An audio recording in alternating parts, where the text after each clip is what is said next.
Hey guys, welcome to Target Sarkari Naukri. मैं हर्षद अली। खंड शिक्षा अधिकारी की तैयारी में इंडियन हिस्ट्री यानी भारतीय इतिहास का मॉक टेस्ट नंबर आप 9 देख रहे हैं, जिसमें आज हम डिस्कस करेंगे मध्यकालीन भारत में दिल्ली सल्तनत के 5 वंशों के सभी क्वेश्चंस को, जिसमें शामिल है गुलाम वंश, खिलजी वंश, सैयद वंश, तुगलक वंश, लोदी वंश। इन 5 वंशों के जो शासक थे ये कहलाते हैं सुल्तान। यानी दिल्ली सल्तनत में ये 5 वंश हैं और इन 5 वंशों के जितने भी शासक हुए हैं वो सब कहलाते हैं सुल्तान। वीडियो को आप कर दीजिए लाइक और पहला क्वेश्चन देखते हैं। आज का पहला क्वेश्चन है, दिल्ली का वो कौन सा सुल्तान है या कौन सा सुल्तान था जिसने ब्राह्मणों पर जजिया टैक्स लगाया था। दिल्ली का सुल्तान कहने का मतलब ये है दिल्ली सल्तनत का वो कौन सा शासक था जिसने ब्राह्मणों पर जजिया टैक्स इंपोज किया था। बहुत ध्यान से सुनते चलिएगा, सभी क्वेश्चंस के आंसर्स आप लर्न कर पाएंगे, इनके पीछे की स्टोरी भी आप समझ पाएंगे। चलिए, अगर हम बात कर रहे हैं फिरोज शाह तुगलक की, ऑप्शन बी फिरोज शाह तुगलक ब्राह्मणों पर जजिया टैक्स लगाने वाला पहला मुस्लिम शासक था। एज इट इज क्वेश्चन पूछा जाता है आपसे ये, और इसे ही अगर आपसे पूछे भारत का पहला कल्याणकारी निरंकुश शासक कौन था, तो आंसर ये होगा फिरोज शाह तुगलक को ही मध्यकालीन भारत का प्रथम कल्याणकारी निरंकुश शासक कहा जाता है। और एक क्वेश्चन और बनता है कि दिल्ली सल्तनत का अकबर किसे कहा जाता है या सल्तनत युग का अकबर किसे कहा जाता है, तो आंसर होगा फिरोज शाह तुगलक ही कहलाता है सल्तनत युग का अकबर। तो ये 3 क्वेश्चंस आपको याद रखने हैं जो फिरोज शाह तुगलक के नाम पर हैं। नेक्स्ट सवाल देखें, क्वेश्चन नंबर नेक्स्ट देखिए, मोरक्को देश का यात्री इब्ने बतूता किसके शासनकाल में भारत आया था। भारत के इतिहास को स्टडी के हिसाब से 3 पार्ट्स में डिवाइड किया गया, प्राचीन भारत, मध्यकालीन भारत और आधुनिक भारत। इन तीनों टाइम पीरियड में देखेंगे आप, भारत के आसपास के देशों से बहुत सारे ट्रैवलर्स हैं, बहुत सारे यात्री हैं जो अपने अपने टाइम पीरियड आप कह सकते हैं प्राचीन भारत, मध्यकालीन भारत और आधुनिक भारत में अलग अलग समय पर आ चुके हैं ये यात्री। और इन्हीं यात्रियों ने अपनी भारत में रहकर ही यहाँ पर कुछ किताबें लिखी जिसमें भारत का वर्णन किया, भारत का डिस्क्रिप्शन किया है, और जिस शासक के टाइम पीरियड में ये आया करते थे या आए थे उसी शासक का ये वर्णन, उसी समय भारत किस तरह का था ये अपने अकाउंट्स या अपनी किताबों में मेंशन किया करते थे। तो ऐसा ही एक ट्रैवलर था, ये था आपका इब्ने बतूता। इब्ने बतूता जो है, हम बात कर रहे हैं इब्ने बतूता की, 1333 ईस्वी में। इस समय मोहम्मद बिन तुगलक का शासनकाल था भारत में और इसी समय ये भारत आया था। ऑप्शन ए इसका सही आंसर है। अफ्रीका में जो मोरक्को है वहीं का निवासी था ये, और इसने अपनी किताब, इसकी किताब का नाम है रहला। रहला में जो है इसने मोहम्मद बिन तुगलक की जो शासन व्यवस्था थी, एडमिनिस्ट्रेशन सिस्टम था इसका, उसका डिस्क्रिप्शन, उसका वर्णन किया है।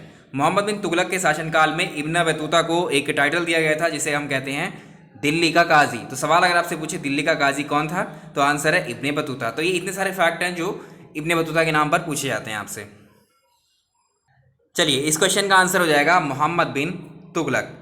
तो आप बहुत ध्यान से सुनते चलिए, बहुत स्टोरी है इनके पीछे की, वो हम ऑलरेडी अपने इतिहास के डिटेल कोर्स, थ्योरी कोर्स में आपको पहले करवा चुके हैं। जो लोग पढ़ चुके हैं उस कोर्स को, अभी क्वेश्चंस टिक करने में, क्वेश्चंस का आंसर तक पहुंचने में बहुत आसानी आपको हो रही होगी। चलिए अगला सवाल देखिए, क्वेश्चन नंबर नेक्स्ट है, मोहम्मद बिन तुगलक किस में जो है कुशल था। इसका जो एक तरीके से कह सकते हैं ये किस कार्य में आप परफेक्ट मान सकते हैं या किस कार्य में ये निपुण था एक तरीके से। देखिए, मोहम्मद बिन तुगलक, तुगलक वंश में सबसे ज़्यादा पढ़ा लिखा, सबसे ज़्यादा शिक्षित या विद्वान या योग्य व्यक्ति था, ये योग्य शासक था। ये इतना ज़्यादा ज्ञानी था, इतना ज़्यादा इसको नॉलेज थी कि जो भी डिसीजन ये लिया करता था उसमें फ्यूचर का प्रोटेक्शन पहले रहा करता था, यानी भविष्य को सोच करके ये अपनी नीतियों को अप्लाई किया करता था, जिसका इसे खामियाजा भी भुगतना पड़ा था। ठीक है, अगर हम इसकी बात करें, इसको अरबी और फारसी भाषा का बहुत बड़ा विद्वान था ये। इसे खगोल शास्त्र में, दर्शन शास्त्र में, गणित में बहुत ज़्यादा रुचि थी और पारंगत था, ये परफेक्ट था एकदम। तो ये दर्शन शास्त्र में जो है ये कुशल था। Option D. अगले सवाल की तरफ चलें, क्वेश्चन नंबर नेक्स्ट देखिए, होली त्यौहार के सार्वजनिक उत्सव में भाग लेने वाला दिल्ली का पहला सुल्तान कौन था। देखिए, चैनल पर प्लेलिस्ट बनी है हमारे सभी कोर्सेज की, चाहे वो थ्योरी कोर्सेज हो चाहे मॉक टेस्ट के। हमने थ्योरी कोर्सेज को भी बहुत अच्छे से, बहुत डीप में आपको बताया है, और जो हमारे मॉक टेस्ट हैं, जितने भी सब्जेक्ट्स हमने किए हैं उनको भी बहुत अच्छे से आपको एक्सप्लेन किया है। यहाँ आप बहुत अच्छे से सीख पाओगे। तो प्लीज़ जो लोग नए हैं वो ज़रूर देखें उन प्लेलिस्ट में जा कर के उन सब्जेक्ट्स को। चलिए देखिए, होली त्यौहार में जो पब्लिकली जो पार्टिसिपेट करने वाला पहला दिल्ली का सुल्तान कौन था, आपको बताना है। ये था आपका सेम क्वेश्चन का आंसर है मोहम्मद बिन तुगलक। मोहम्मद बिन तुगलक दिल्ली का पहला सुल्तान था। जो हिंदुओं का त्योहार उस समय हुआ करता था होली, और आज भी है ये, तो उसमें ऐसा पहला मुस्लिम शासक था जो उसमें पार्टिसिपेट किया करता था। तो मोहम्मद बिन तुगलक होली त्योहार में सार्वजनिक उत्सव में भाग लेने वाला दिल्ली का पहला सुल्तान था। चलिए next question. Question number next देखिए, निम्न में से किस दिल्ली सुल्तान को इतिहासकारों ने विरोधों का मिश्रण बताया है। विरोधों का मिश्रण बहुत अच्छा क्वेश्चन है और बहुत आसान भी है, आप इसको समझ पाएंगे। मैं आपको इसका बेसिक बैकग्राउंड दे देता हूँ। मोहम्मद बिन तुगलक को ही जो है, मोहम्मद बिन तुगलक इसी को इतिहासकारों ने विरोधों का मिश्रण बताया है। और ऐसा क्यों बताया उसको, क्योंकि इसकी जो नीतियाँ ये बनाता था वो सैद्धांतिक ज़्यादा थी, या मतलब थ्योरी में वो जो है ज़्यादा रूबा रहता था। एक तरीके से फ्यूचर को, भविष्य को देखते हुए कुछ ऐसी नीतियाँ बनाता था, अप्लाई कर देता था उनको, और इसकी प्रजा जनता उनको समझ ही नहीं पाती थी और वो फेल हो जाता था उन नीतियों में। तो उसकी ज़्यादातर नीतियाँ जो है एक्चुअली भविष्य को देखते हुए होती थी। वर्तमान स्थिति को प्रेडिक्शन वो नहीं कर पाता था, और भविष्य पर जोर देने की वजह से ही वो सारा का सारा फेल हो जाती थी, जितनी भी इसने नीतियाँ अपनाई थी या बनाई थी अपनी प्रजा के लिए। प्रजा के लिए इसने भलाई सोचा था, लेकिन उसका उल्टा ही होता था इसके समय काल में। और विद्वान भी था ये, इतना ज़्यादा ज्ञानी था ये, बहुत ही ज़्यादा इसको आप ज्ञानी कह सकते हैं कि इतना ज्ञानी था, इसकी बातें इसकी जनता को समझ नहीं आती थी और जनता की बातें इसको समझ में नहीं आती थी। ठीक है, ऑप्शन सी सही आंसर है। क्वेश्चन नंबर नेक्स्ट है, किसने सन 1329 से लेकर के 1330 के बीच में तांबे के सिक्कों के प्रतीकात्मक रूप में मुद्रा चलाई थी। ये सब हम आपको थ्योरी में पहले ही पढ़ा चुके हैं, अब सिर्फ क्वेश्चंस प्रैक्टिस करने की आपको तैयारी कर लेनी है जो अभी यहाँ चल रही है। ठीक है, मोहम्मद बिन तुगलक ने 1329 से लेकर 1330 के बीच में चांदी के और सोने के सिक्कों की जगह उनको रिप्लेस किया। चांदी के सोने के सिक्के बंद करके उसने तांबे की एक मुद्रा चलाई। इसको सिंबॉलिक करेंसी कहा जाता था उस समय, और ऐसी सिंबॉलिक थी, एक्चुअली इस करेंसी को कोई भी बना सकता था। तो लोगों ने अपने ही घर में जो है तांबे के, उस समय बर्तन हुआ करते थे, ठीक है, सबके घरों में अवेलेबल थे, तो लोगों ने क्या किया, उन प्रतीकात्मक जो मुद्रा बनाई थी लोगों ने अपने घर में ही बनानी शुरू कर दी ऐसी। तो एक तरीके से हर घर में टकसाल वो जहाँ पर कॉइन्स या सिक्के बनाए जाते हैं, ठीक है, वैसी उन सबके घरों में टकसालें सी खुल गई थी। ठीक है, तो लोगों ने टकसाल बनाकर अपने घर में इन सिक्कों का निर्माण, इन मुद्राओं का निर्माण खुद ही करना शुरू कर दिया था, जिससे ये नीति भी उसकी असफल रही। जो नीतियों की हम बात करें, जिस विचारों की या जो इसने अपनी जनता के लिए अप्लाई किया था, वो सब फेलियर था। तो इसका आंसर हो जाएगा, इस क्वेश्चन का आंसर है ऑप्शन सी, इसका सही आंसर है। क्वेश्चन नंबर नेक्स्ट देखिए, दौलताबाद। क्वेश्चन नंबर नेक्स्ट है, दौलताबाद जिसे मोहम्मद बिन तुगलक ने अपनी राजधानी दिल्ली से स्थानांतरित किया था, वो कहाँ पर स्थित है। अच्छा क्वेश्चन है। तो मोहम्मद बिन तुगलक ने जब अपनी नीतियाँ थीं, या अपने आप कह लेंगे इसके, ये जब अपनी नीतियों को अप्लाई किया करता था, उसमें इसने पहला डिसीजन लिया था वो यही था, राजधानी को चेंज करने का। इसने राजधानी पहले दिल्ली हुआ करती थी, दिल्ली से इसने दौलताबाद चेंज की। वर्तमान में दौलताबाद कहाँ पर है, ये औरंगाबाद में। औरंगाबाद कहाँ पर है, महाराष्ट्र में है। तो इसने अपनी राजधानी दौलताबाद शिफ्ट किया था दिल्ली से, और ये कहाँ पर है, औरंगाबाद में।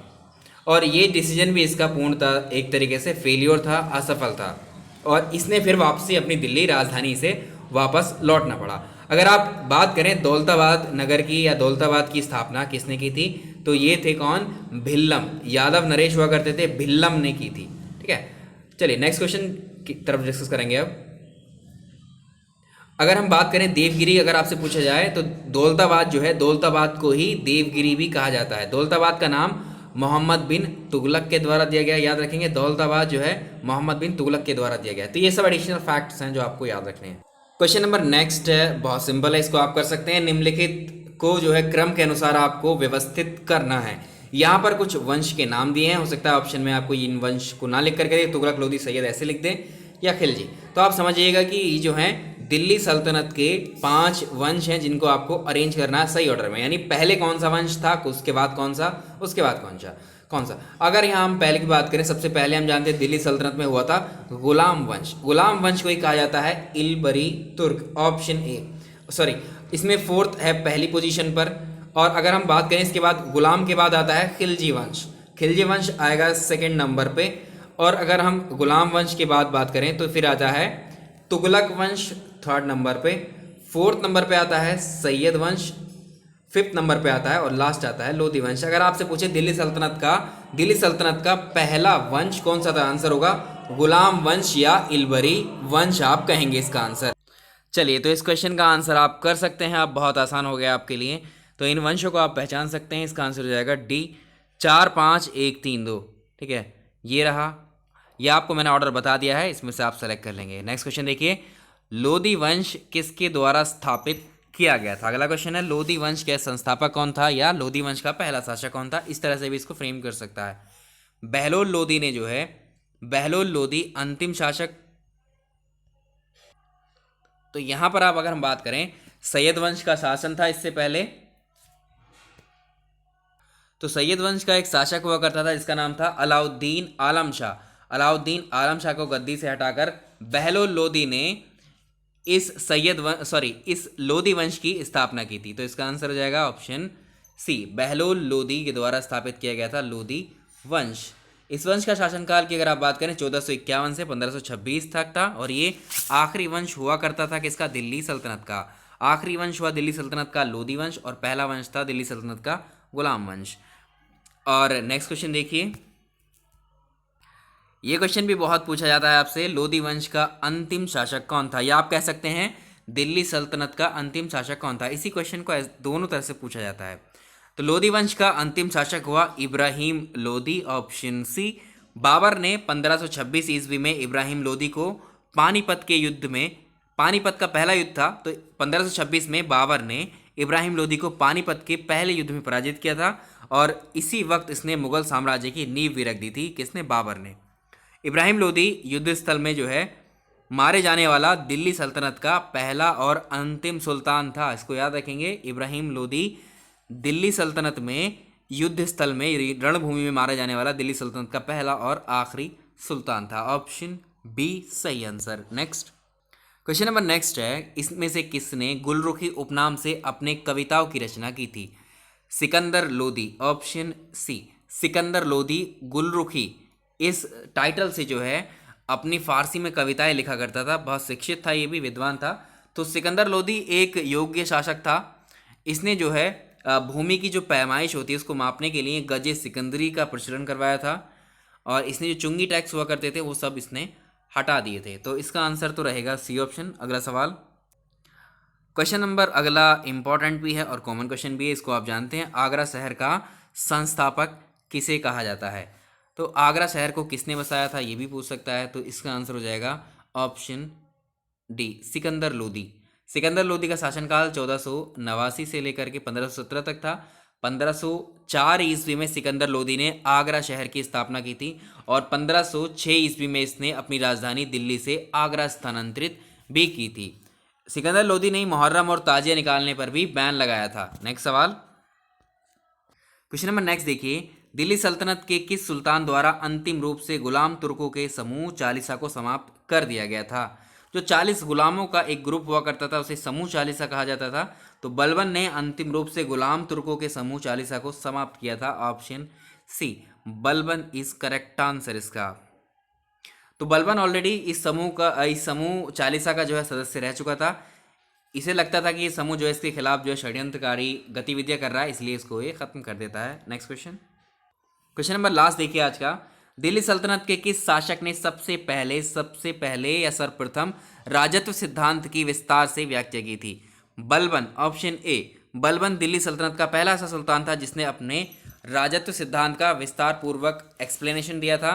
इसके राजत्व सिद्धांत के महत्वपूर्ण तत्व थे राजवंश, जैसे राजा को जो है राजवंश से संबंधित होना चाहिए और एक तरीके से राजत्व को इसने दैवीय संस्था मानते हुए बलबन ने कहा था कि राजा पृथ्वी पर ईश्वर का प्रतिनिधि होता है, यानी नियामते खुदाई होता है। ये नियामते खुदाई किसने बताया था, बलबन ने। नियामते खुदाई को हम बोलते हैं ईश्वर का प्रतिनिधि। तो राजा पृथ्वी पर ईश्वर का प्रतिनिधि होता है, ये किसने कहा था, ये किसका मानना था, बलबन का। उसके बाद चलिए, ये हो गए हमारे सारे क्वेश्चंस दिल्ली सल्तनत के जितने भी इंपॉर्टेंट हो सकते थे सभी हमने डिस्कस कर लिए हैं। बाकी थ्योरी कोर्स से आप कंप्लीट कर ही सकते हैं। नेक्स्ट हम करेंगे विजयनगर एम्पायर के क्वेश्चंस और उसके बाद आ जाएंगे मुगल वंश पे, उसके बाद प्राचीन भारत और साथ ही कुछ अदर एक्टिविटीज़ भी अब चैनल पर हम शुरू करने वाले हैं। वीडियो को लाइक कर दीजिएगा। Thank you so much.